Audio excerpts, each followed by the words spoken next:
Hey everybody, Scott the Uncensored Chef here, and today we're going to do a very simple version of a summertime barbecue favorite, the burger. Alright everybody, so today we're going to do a very simple version of a burger. For me, hamburgers are summer. Getting out on the barbecue, getting that really awesome smell of the meat hitting the grill, and also the making of it process too, getting your hands right in there and really kind of getting into the meat and making yourself your own homemade version of the burger. Now for today's version, we are going to be using 1 pound of lean ground beef mixed with 1 pound of ground pork. Now the reason I use pork is because I do like that extra flavor that it provides. It gives a little bit of that saltiness and a little bit more fat content, matched along with the lean beef, which provides great, just beefy flavor. It ends up being a really great burger. So let's get into this. So we have 1 pound of ground beef.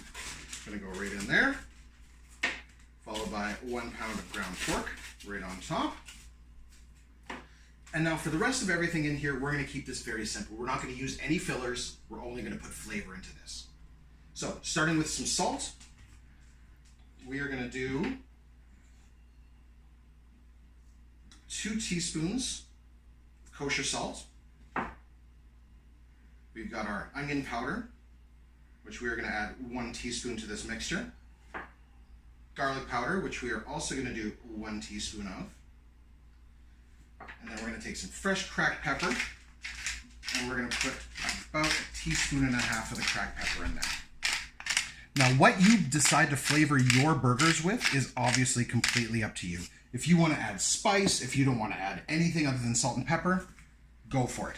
So now that we've got our seasonings in there, all we're going to do is we're going to take our nice clean hands. Obviously, we washed our hands before we got into this. We're just going to get in there. And we're going to start mixing everything together with your hands and really incorporating all of those spices and getting both of those different types of meat really, really incorporated together. Now, some people will add egg or breadcrumb to their burger mix. Personally, I don't. I like a pure burger with nothing but seasoning in there. Obviously, it's up to you. If you are going to add egg to something like this, I would add 1 egg and maybe 1/3 cup of breadcrumbs to this if you need anything. Again, some people will add fresh onion. If you're going to do that, I would also take a cheese grater to your onion on a cheese grater to get it really, really fine, and so you can incorporate it a little bit better. But for today, like I said, we're keeping this really simple. So now that we have our beef and pork mixture really, really, really well incorporated together using our hands, we can start forming our patties. Now, generally what I'll do is I'll form meatballs first, and then I'll press them out into patties so I can approximately see the same size of every single meatball. Now again, how big you want your burgers is up to you. Personally, I'll make a ball that fits into my hand just like that, almost like making a snowball. And then each one of these, I'll try to replicate along a similar size. Get this all nice and balled out so we know how many burgers we're going to have. Now again, like I said, if you want to make bigger burgers, go right ahead. Just understand that your cooking time is going to increase substantially the larger your burger, especially with ground meat, because it ends up retaining a lot of moisture, which ends up prolonging your cooking time. Personally, I like to go for somewhere in between a 4 to 6 ounce patty, depending on the bun situation that I'll be using. Or, you know, you can even go down to a really nice thin 3 ounce patty and stack a couple of them on top of each other and give yourself that kind of smash burger feel.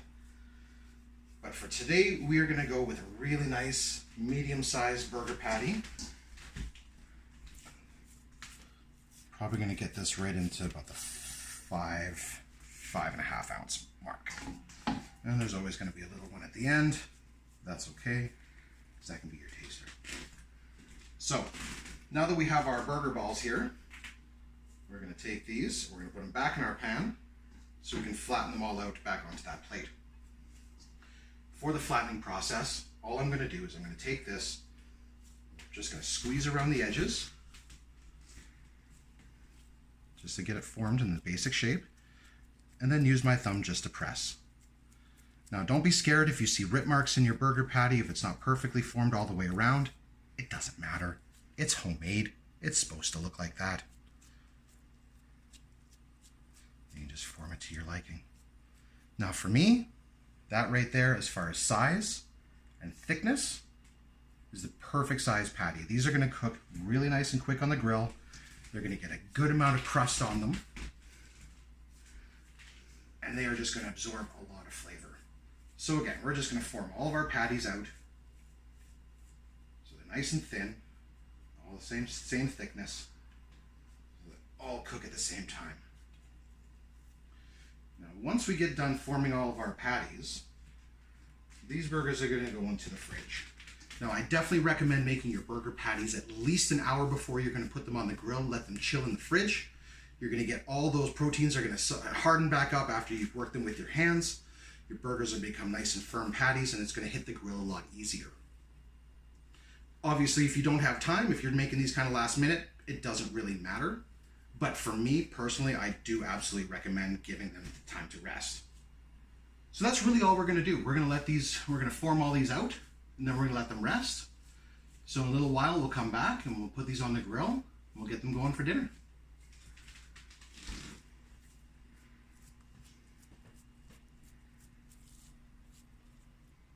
All right, now that we've let our burgers chill in the fridge for a couple of hours, it's time to get cooking. Unfortunately for us around here, normally we'd be throwing these on the barbecue, but it's raining like crazy today. So we're gonna explore an alternate method on cooking them. We're gonna do them on a griddle. Now, if you don't have a griddle, definitely a frying pan, and if you happen to have a cast iron pan, that is one of the best. Personally, I prefer a griddle. It's very similar to a flat top that I would use in a restaurant. The nice thing about this is that you can set it to a specific temperature. I have this as hot as mine will go, which is 400 degrees. So we're gonna get a really nice sear on that burger as soon as we put it on, and it's gonna reduce our cooking time a little bit. Now again, the only thing you gotta worry about in here is that, of course, it's gonna splatter a little bit. Now our grill is nice and hot, so we're gonna take our burgers here, again, nice clean hands. We're just gonna lay them out. And you can hear right away, that's getting a great sizzle on it. So all we're gonna do is we're gonna put all of our burgers onto the grill and just let them cook. We're gonna leave them pretty much undisturbed and cook them as much as we can on the first side to get them nice and crispy before we flip them. Now the nice thing about having the ground pork in this mixture is that fat is going to start releasing, and it's going to really help with the crisping process. And of course, because we don't have any filler in here, doing them on the flat top isn't going to change the texture of your burger. That is the one thing that you do find if you do add any kind of filler, be it breadcrumb or egg, which again is totally fine. But depending on your cooking method, you can definitely change the texture that you're going to receive on the end of your burger cooking. So really right now, we're just gonna let these cook. Now, again, the nice thing about cooking them on the flat top is that you're going to be able to watch the cooking process very, very closely. So you're gonna notice exactly when they're done, which is gonna help prevent an overcooked burger. So really at this point in time, I'm gonna take my flat spatula and I'm just gonna press down on my burgers just a little bit, just to make sure that all of my surface area has contact with the hot griddle. Oh, these are starting to smell really good already. So now, unfortunately, this griddle doesn't go quite as hot as I would like it to. If I'm using my barbecue, I usually have it set at absolutely full, so we're getting 500 to 600 degree heat. So we're getting a lot of really good caramelization on the meat, and you're getting a lot of those really nice grill marks. Unfortunately, this guy only goes to 400, but we'll make do because I wanted burgers today and I'm not gonna let the rain stop me from getting homemade burgers. So once we press those, really we can kind of let those hang out and do their thing. And we're getting to the point where we're gonna start flipping these guys. So once you start seeing the edges of your burger cook and you get that color change, that's when we can start flipping our burger, because you're starting to get cooking rising to the top, which means the heat is penetrating all the way through the patty. So again, you're just going to take your spatula You're just going to get underneath there and just give them a quick flip. And there we go. Nice bit of caramelization on there. We're going to get a nice crust. We're just going to go all the way across. Flip all of these burgers. They're coming along really nicely right now.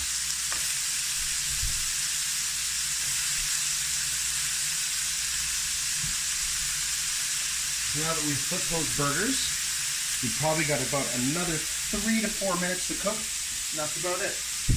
That's why we poured ourselves a beer. So cheers to these burgers during the summer.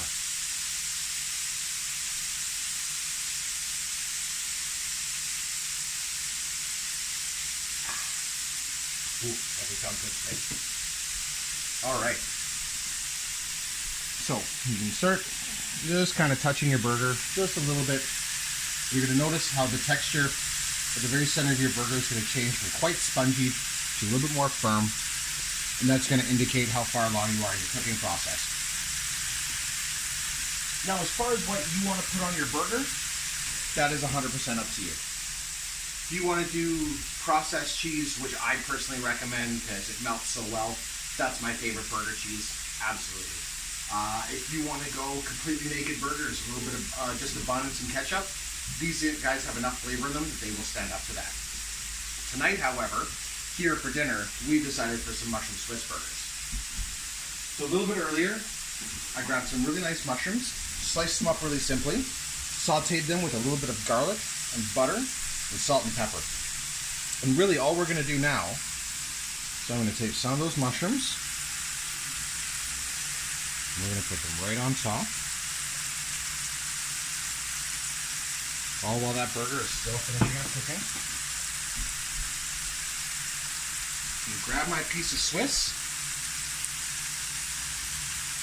and that's going to go right on top. And now the reason I do that a little bit before the cooking process is finished is we're going to let that steam permeate up, and it's really going to help melt that cheese all the way down.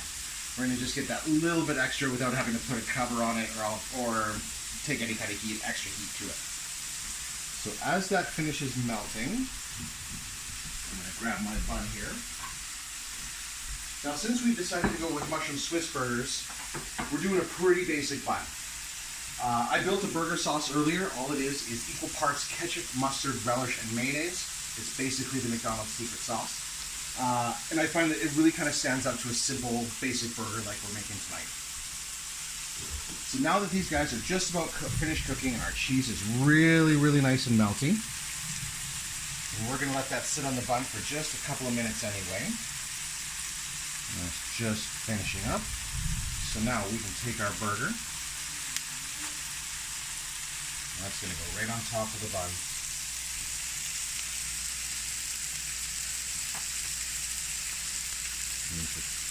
Just like that. And that right there is a very simple take on a classic hamburger. The recipe is easy, the flavor is big, it's super delicious. Please explore the realm of burgers. Put whatever you want on it, stuff them. That's a really great way to really impress some people. Take 2 of those patties and put some cheese in the center and stuff the burger. Burgers are endless in what you can do with them. Have fun, tailor them to your flavor needs and what you like to eat. My name is Scott. I'm the Uncensored Chef. That's been my version of a burger. If you're not already following us, please hit that follow button. It really means a lot to us. It really helps, encourages us to put out more content. Thank you so much for watching, and we'll see you next time.